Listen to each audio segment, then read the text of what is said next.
American tour. তাই জন্য তো দেখতে পাচ্ছিল না, নেট চলছে না তো ভালোভাবে কি পারবো?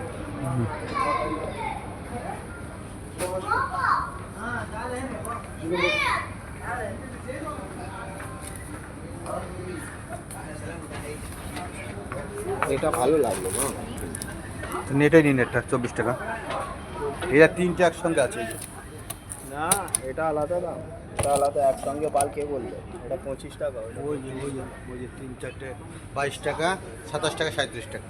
হ্যাঁ, এটার দাম হচ্ছে 22 টাকা, 23 টাকা, 23 টাকা। ওটা 22 টাকা, 27 টাকা, 37 টাকা, মানে 22 টাকা 900 মানে 23 টাকা, 27 টাকা 900 মানে 28 টাকা, 37 টাকা 900 মানে 38 টাকা। 100 ফেস করে কম দিয়েছে, বুঝা গেল? চলো চলো চলো, আমেরিকান ট্যুর খুব নেওয়া হয়েছে। চলো ফালতুটা